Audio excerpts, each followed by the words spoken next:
everyone! It's me again, Trish, and welcome back to my channel. Good morning! So I just woke up and this is me again, Trish. And today I'm gonna talk about newborn essentials.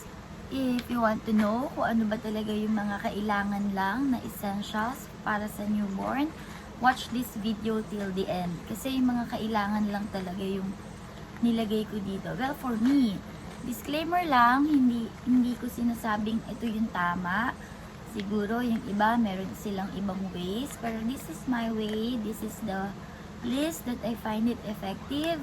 And this is the list na para sa akin ay essential talaga. So, may mga iba dito na hindi kasama sa listahan ko, nakasama sa listahan ng iba. Pero yun, because this is what works for me. So, disclaimer lang. Pero, sana may mapulot kayo ng mga tips. Kasi yung iba dito, talagang nalaman ko lang din na tip from Mepedia, from experience. So, hindi siya yung typical na makikita mo sa Google. And meron ding mga bagay na essential noon, ngayon hindi na essential. So, in-explain ko din siya. You say hi to your subscribers, dali. Hi! Hi ka ganun. Dali, sabi mo, hi! Welcome back to my channel. Dali. Sabi ko, you say hi.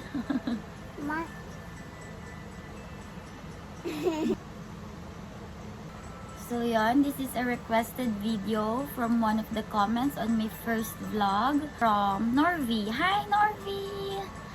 So, hi! Wow, what's that? House. House. Wow, Baby nice house. house. May I see? Wow. Ganda ah. Nice house. Is that a new game? Yes, let's do rain. New game yan? Did you download a new one? One of the most essential para sa akin for a newborn, yung breastfeeding pillow. So, talagang nagagamit ko siya habang nagbe-breastfeed ako while I'm working. And then, bukod doon, talagang, ano siya, useful. Like, ganyan. Diyan mo siya ilalagay. Favorite niya dyan matulog. Kasi parang nakahag pa din siya. Sakto yung katawan niya. So, yun. Iiyak na. Are you hungry, baby? Are you hungry? Oh, hungry na. Hungry na. So, yan. Nabili ko lang din to sa Lazada. Ayun. Meron din ito sa mga malls. Pero, mas mura sa Lazada, syempre. So, yun. Breastfeeding pillow. So, itong C-pillow na to, very, very perfect for me as a full-time mom slash entrepreneur. Kasi, di ba, habang nag-work ako, habang nagla-laptop ako, nakapatong lang siya sa lap ko, and then, pwede na siya mag-breastfeed. So, very convenient siya. Usually, kasi kapag wala ka nito, you will find pillow, or buhat-buhat mo siya sa kamay mo, nakakapagod, yung shoulders mo, mapapagod. So, yun, with this, malaking tulong siya sa pag-work ko. Ayan. So, habang dumidede ang baby, ayan, nakahag sa katawan mo yung C-pillow. Kaya, madali siya. Very, very convenient. So, yung kamay ko, nagagalaw ko, imbis na nakaganon kay baby, pwede akong mag-work. Free yung hands ko. So, pwede ko siyang galawin. Pwede akong mag-work. Important din for me yung ganitong pillow, yung nakasalo yung ulo niya. Kasi, syempre, para hindi gugulong-gulong yung ulo, diba? Saka, ito mismo, itong lalagyanan na to, para kapag nagpapalit ka ng diaper, nakatayo ka, hindi ka nakayuko, hassle yung wrong posture. So, yan, ito, nakakabit siya sa crib. In my case, nabili namin to kasama na ng playpen. Pero nung si Athena, may ganito din siya noon. And then ito, may ikukwento ako tungkol dito. Next on my list is this. Hindi ko alam yung tawag sa kanya, pero parang diaper changing pads. Experience friends ko na lang din natutunan yung iba. Kagaya niyang diaper changing pads na yan. So, di ba sa mga restrooms, meron yung nakadikit sa wall na ibababa mo. That's the diaper changing station. Usually, dati pag nagmamall kami nung wala pang pandemic, so pag nagpupunta ako sa restroom para palitan si Athena ng diaper, direct ko lang siya binababa doon. Little did I know, dapat pala talaga meron nung changing pads. Yes, oo nga no, that's elephant. So, paano ko nalaman na kailangan pala nung diaper changing pads na yon? Kasi meron akong nakasabay doon nga sa restroom sa Trinoma na may baby din siya, nagpalit din siya. May nilagay siya na gano'n, na diaper changing pads. So, sabi ko kay Daddy, Daddy, ano yun? Meron siyang nilagay. Sabi ko, nakakahiya ako. Direct ko lang nilapag si Athena. Bababa doon, diba? Tsaka, yung use niya, kunyari, sa bahay ka lang, tapos wala ka nung essential ko na yung changing station, o sa kama ka lang magpapalit, or sa couch, baka mamaya may poop na nakalabas sa diaper, madudumihan yung bedsheet mo. So, instead na yung bedsheet yung madumihan agad, yung diaper changing pads yung madudumihan. So, hindi mo kailangan magpalit ng sapin. Sa diaper changing pads, alcoholan mo lang yun diba? So, yun. Ayan, next on my list is this rocking chair. Super helpful siya kasi syempre, hindi naman all the time iiyak yung baby mo. Kaya, pwede mo siyang ilagay dyan, tapos duduyan-duyan siya dyan, nagva-vibrate siya. So, nabasa ko before, nung kay Athena pa lang, gustong-gusto daw ng baby nasa loob ng car kasi dahil sa vibration and then parang kulog yung loob ng car, parang ganun daw yung feeling sa loob ng tummy nung asa tummy pa sila. So, ito nagva-vibrate. Tapos, tumutunog din siya. 1,000 plus lang ata bili ko dito. So, pwede din sound ng birds. Pwedeng lalabay. Then, ito yung sa vibrate. Siyempre, di nyo siya maririnig. So, yun. Diba? Yay! Duyan. Matatahimik siya dyan. Okay, so yung next na very essential for me ay breast shells or boob shells. Ang pinaka naging problem ko lang dito, kapag malikot ka, kagaya ko malikot ako natatapon siya kapag puno na yung laman. So, sana meron nito yung may takip. Mas maganda sana kung makabili tayo nito yung may takip dito sa dulo. So, breastfeeding cup. Hindi messy yung feeling. At the same time, maiipon mo pa yung breast milk mo. And then, hindi na ako nagpapump. Tapos, syempre, just in case of emergency, kapag nagkasakit ka, kagaya ko, nilagnat ako dahil sa breastfeeding, hindi mo may iwasan yun. Parang sobrang tigas ng dede, lalagnatin ka. So, hindi muna ako nagpa-dede nun kasi masama talaga yung pakiramdam ko. So, that's the time na nagamit ko yung mga milk ko na nasa ref. Syempre, milk bag. Dito mo ilalagay yung mga breast milk mo. Lalagay mo sa freezer. Also, yung pagsistore ng breast milk, may lifespan lang din siya. Ilalagay ko na lang rin dito sa video. The next na kailangan ay, for me, bib. Ayan, bib.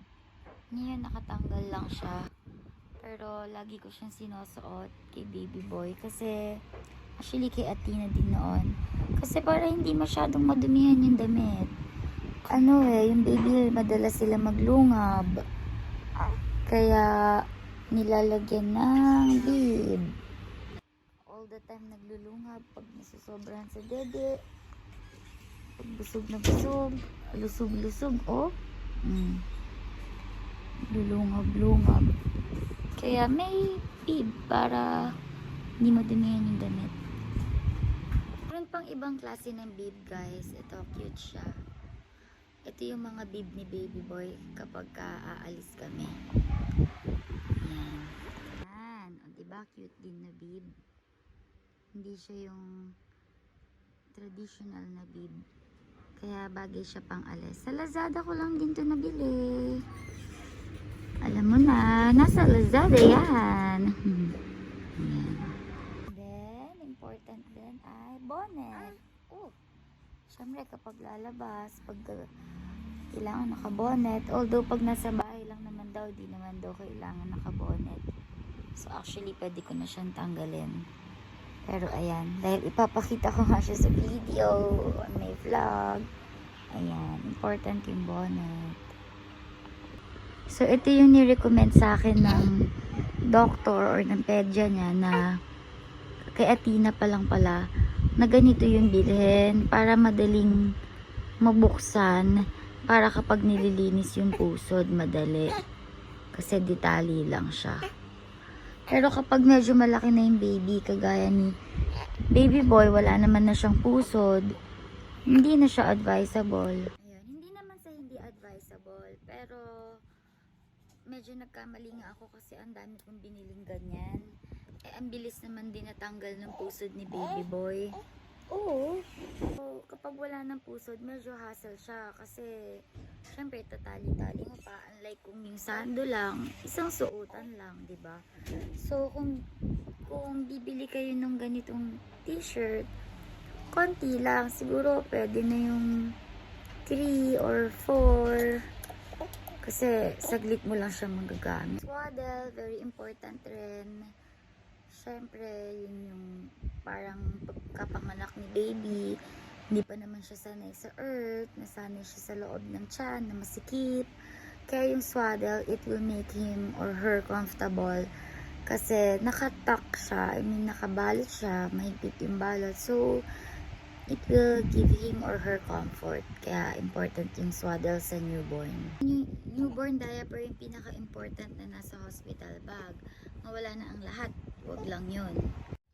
Tapos, yung tip ko rin sa inyo, bili kayo nung Pampers Premium. Mayroon kasing line yon. So, magi-indicate yung line na yon kung puno na ba yung diaper ni baby. So, hindi ako nasanay sa traditional way na sinisilip. Tapos, may mga iba pa akong tips na ilalagay dito sa video about sa diaper. Pero, hiyangan din yun ha. Like si baby boy, binigyan kasi siya ng mga lolo't lola niya ng madaming diaper, hagis na diaper. Pero, hindi siya hiyang. Nagkaka-rashes siya. Unlike si Athena, proud ako dyan na talagang hanggang ngayon hindi nira-rashes. Hindi siya nira-rashes. So, nasa diaper din talaga kung ba't nira-rashes ang mga baby. Okay, so yung next na important thing kapartner ng diaper ay ito. Nappy cream. Saan ba? Yan. Madaming klase ng nappy cream. Mahilig ako sa mga ganito, sa mga creams. Bukod dun sa nappy cream na yun, meron pa ako nito. Natural nappy cream. So, yun. No harmful chemicals. So, prefer ko palaging bilhin yung mga organic. So, yan. Bukod sa nappy cream, pwede siyang sa iba, I think, sa mga insect bites, pwede din siya. So, yun. For me, ito yung mga pang-alis niya na socks. So, syempre, merong plain, pambahay, tapos meron din ganito pang-alis. Yun. So, yung next essential ko, nail cutter. Yung nail cutter na pang baby talaga ha. Kasi ako, I believe na hindi dapat nilalagyan ng mittens yung babies. It's yung sense of touch. Nade-deprive na sila agad. Kasi nga, nakatakip yung kamay nila. So, paano sila matututo dun sa... paano nila magagawa yung sense of touch, diba? And then... Also, kung bakit ayoko nagmimittens ang baby, syempre, di mo mahawakan yung kamay. So, instead na hinahawakan ka niya, nafe-feel mo yung skin niya, yung skin ko, nafe-feel niya, vice versa, diba? Hindi yun magagawa dahil sa mittens. Yun nga lang, ang kailangan, lagi mong ginugupitan ng nails. Okay, so next, syempre, ay yung panligo. So, ito yung panligo ni baby boy. Ayan, dog. So, hindi naman pwedeng basta lang na safeguard, diba? Kasi sensitive pa yung skin nila. And then, after maligo, syempre, baby oil. Nilalagyan ko ng baby oil yung buong katawan niya after niya mag-take a bath. Syempre, pinaka-importante din, wipes. Yung recommended na wipes ko, syempre, yung mga organic din, yung water-based lang, yung walang chemical. Ayun, so, kahit meron kang wipes, syempre, kasama sa listahan ng essentials yung wipes, essential pa rin na merong bulak.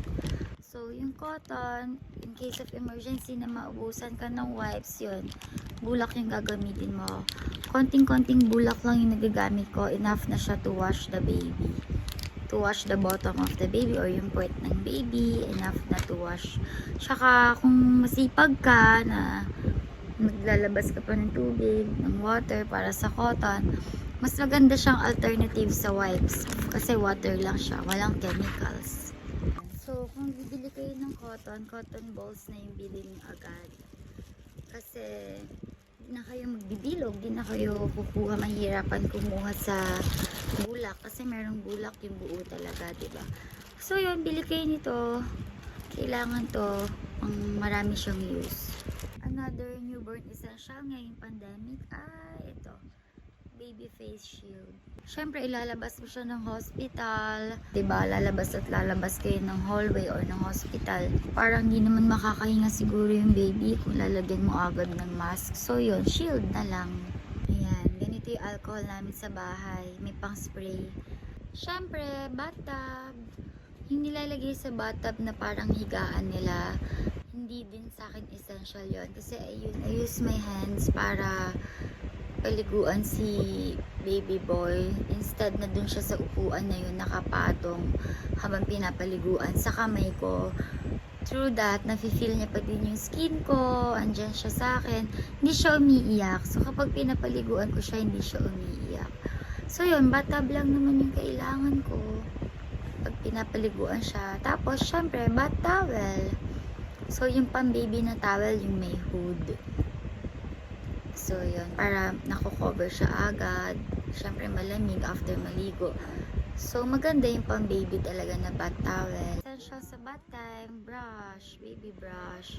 Yan. Good bonding siya for me. Lalo na kapag kagaya ko na pangalawang anak na, si Athena, nababrush niya si baby boy. At least may involvement yung si ate, di ba? Yung panganay natin na anak may involvement. Yay, done bar. Yan. So, ito yung isang newborn essential. Pillows. I'm very sure na magagamit nyo siya. Like yung mga hotdog pillows na yon. Kapag nagpapadede ka, nakaside ka magpadede, makakatulong yung pillows na yun pang support sa likod ni baby. O kaya pang support dito sa leeg mo. Basta madami siyang use. Safety cotton buds. Tinan mo, may picture pa ng baby. So, yun. I'm not sure kung bakit siya naging pang baby, pero tingnan nyo, iba yung itsura niya kumpara sa regular na cotton. Another newborn essential is a stroller. So, dati talagang essential siya, pero ngayong pandemic, dahil hindi naman na naglalalabas, tingin ko hindi na siya masyadong essential ngayon. Pero kami, essential siya sa amin kasi ginagamit namin siya kapag nilalabas si baby boy tuwing morning para paarawan. So, yung pro tip ko pagdating sa stroller, I prefer na bumili na lang ng second hand para mas quality siya. At the same time, mura. Yung sa amin, nabili namin sa online shop, Gov's Amazing Stroller. Nabili ko lang to ng parang 6,000 ba or 8,000. Pero yung original price niya kapag brand new, nasa 40,000 plus. And talagang masasabi mo na quality talaga siyang stroller. Bibili ka na lang nito para brand new pa din. Sa Lazada ko to nabili. As usual, Lazada. Tapos, bukod dyan, car seat. Kailangan din ng car seat. And, ayan, syempre, kailangan meron kang baby bag. So, ito, nabili ko lang din to sa Lazada. Ayan, Bagneo. Options for everyone. Let's see. Ayan. Ang gusto ko dito, syempre, madami siyang bulsa. So, yan. Meron. Bag na rin kasi ito ni Athena eh. So, meron pabango for Athena. Baby cologne pala. Meron baby oil. So, yung pinakita ko sa inyo kanina, malaking baby oil siya, pang bahay. Meron din siya ng pang-alis. Toothpaste ni Athena, just in case. Minsan bigla kami nagta-travel. Ito for mommy. And then, ito argan oil. Mahilig ako sa oil. Ito yung pinaka-safe na oil and effective na oil na na-try ko. Very effective to pang baby. Kaya Athena, ito yung ginagamit ko talaga instead ng baby oil. Medyo mahal lang talaga siya. Parang 2,000 pesos ata yung isang ganito. Hindi siya malagkit sa feelings. Para ka lang naka-powder. Yun yung effect ng argan oil. Na pure ha. Ang dami kasing binibenta na argan oil na mura lang eh. So yun. Yung mga shampoo dito. Yung mga nakukuha ko sa hotel. Or ayan. Just in case nga. For emergency purposes. Baka biglang di kayo makauwi. O kailangan nyo mag-travel. At least may shampoo ka dyan. Shampoo, sabon. Tapos ayan, ito, bottle. May powder din naman. Kahit hindi naman masyado nagpa-powder. Just in case. Pero ayan, talc-free powder siya. Natural lang din. Kasi yun nga daw yung mga bad effects ng powder eh. Check nyo. Check nyo na lang bad effects ng powder. So, para hindi harmful, ayan, talc-free yung binibili ko. Natural pa din. Tapos, syempre, may tissue. Just in case. Ito pa yung maganda sa bag. Ayan, super convenient nito. So, i-open mo lang yung takip na yun. Tapos, hahatakin mo na lang yung wipes dyan. Super dali. So, ito naman yung nasa loob ng bag. Super gusto ko yung bag na to. Kasi, ang dami niyang bulsa. So, very organized. So, kagaya nito, ito yung bulsa na to para sa diapers. Ito naman yung mga bibs niya, extra niyang bibs. Ito naman, mask ni Athena, so just in case. And then towel, pamunas. And then dahil pandemic ngayon, yan, mga disposable mask. Para sa amin, or kay Athena, pwede din. Then dito na yung mga damit niya. Yan, dyan na yung mga damit niya. Sa damit naman, depende naman sa inyo yun. Hindi ko nasasabihin, hindi ko na i-explain kasi sa damit, own preference nyo na yun eh, diba? Gusto nyo ba ng onesie, pajama, or what? And then dito naman, yan, may secret pocket pa dyan. Hindi pala secret, kita naman. So, may mirror. Chane, you will never know when are you gonna use the chane. Minsan for emergency, effective siya. Nail cutter. Although hindi kay baby boy na nail cutter to eh. Nakatabi yung kanya dito sa bahay. Maliit lang yun. Hair clip for Athena, just in case. Mga hair ties. Ano pa ba? Adapter. So, yun. Yun yung mga laman na dyan. Dito naman sa ilalim, meron pang another packet. Ayan. Ano siya? May texture siya. Parang plastic. Hindi ko alam kung anong use niya eh. Siguro parang nga sa mga milk bag siguro.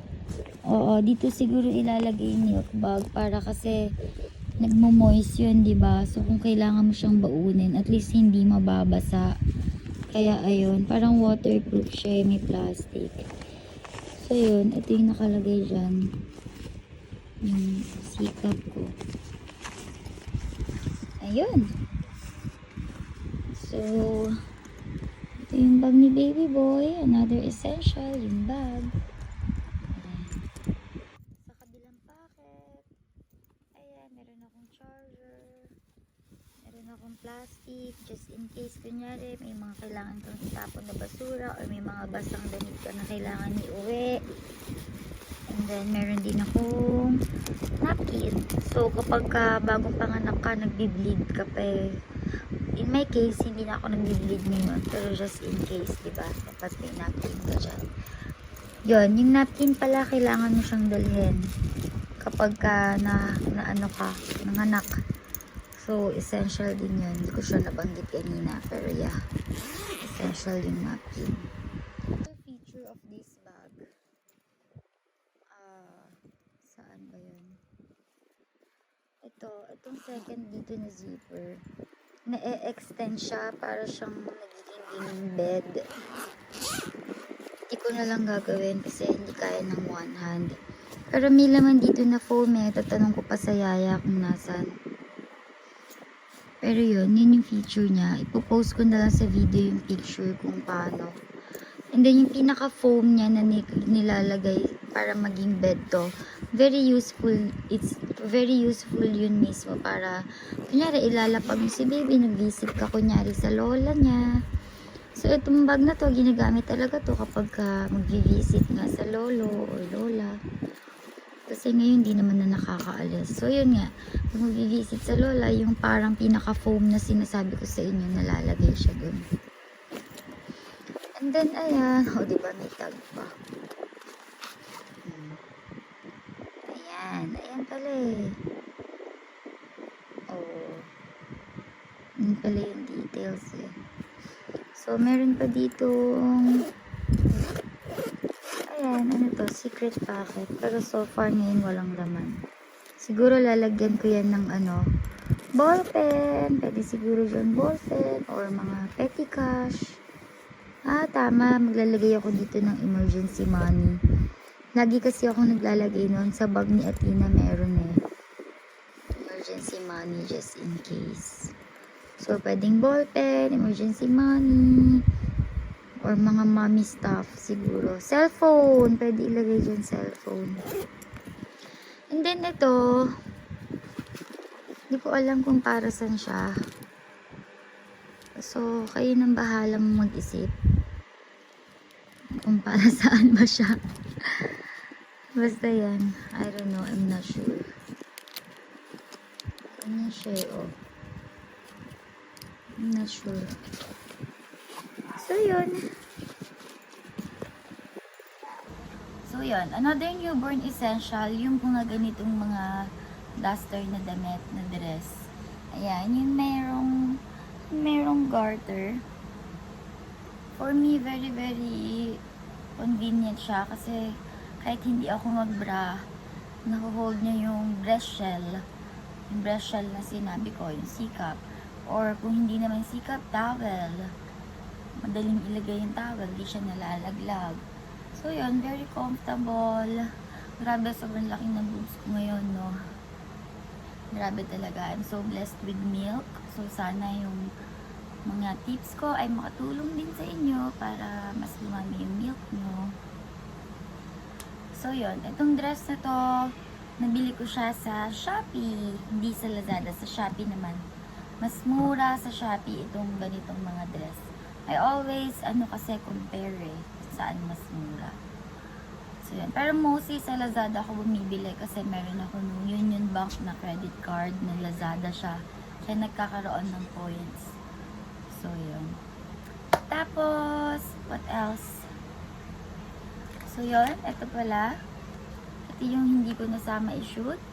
Hindi siya newborn essential, pero mommy essential siya. Kapag pregnant ka pa lang, pagkapanganak, and lalo pag nagbe-breastfeed, ayan, moringa. So, this is malunggay. So, di ba sabi nga nila yung malunggay daw, malakas daw yun makatulong. I mean, makakatulong siya, very powerful siya para makapagpalakas ng milk. So, yeah, totoo siya. Lakas-lakas ng milk ko. I'm so blessed with milk. Tsaka, ayan o. Siya. Instead na kakainin mo siya, ilalagay mo siya sa kanin or i-shake mo siya, pwede din yun. Pero para sa mga hindi mahilig sa gulay or hindi naman na literally iti-take yung malunggay. Ito, ganito na lang. So, iinumin mo lang siya is 100% malunggay. So, yun. Makakatulong siya sa health.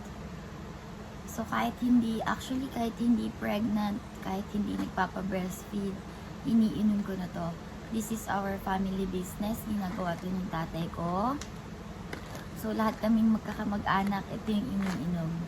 They are very, very healthy. Mga vegan sila.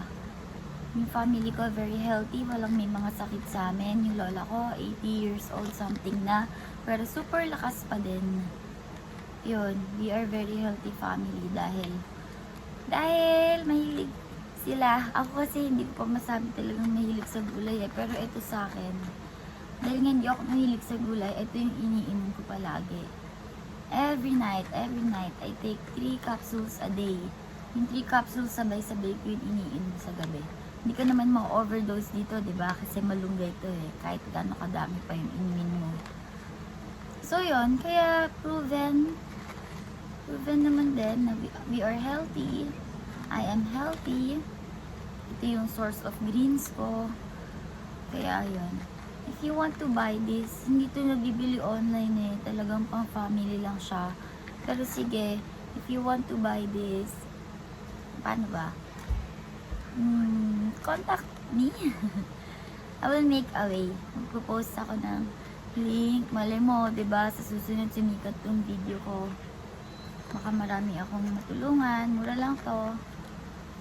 So, binibenta lang to ng tatay ko ng 150 pesos. Pero syempre, dapat may tubo ako. Gawin na natin 200 pesos. O, diba? Mura yun.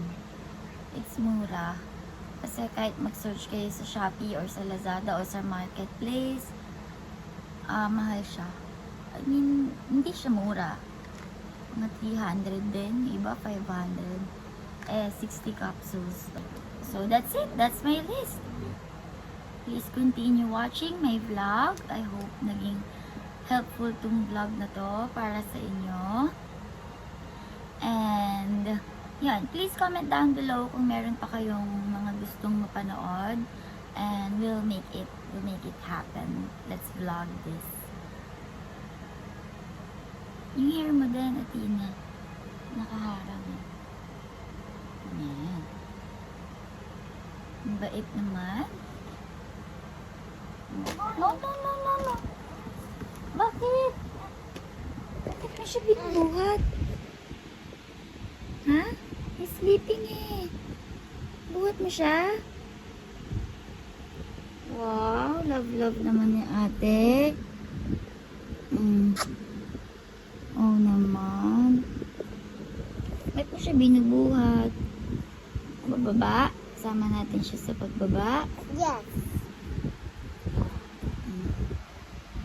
Let's go down. Let's eat. Ang galing nga. Nabuhat mo nga. Uy! Yung puwet niya. Iiwan.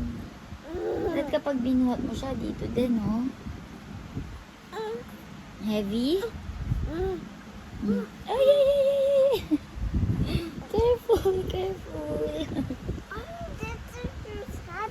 Yes, it's heavy. Mami na lang magbubuhat, ha? Okay? Wow, love naman. Wow, love naman. Nice naman. Let's go down na. Mommy. Bye! Until my next vlog. See you on my next vlog.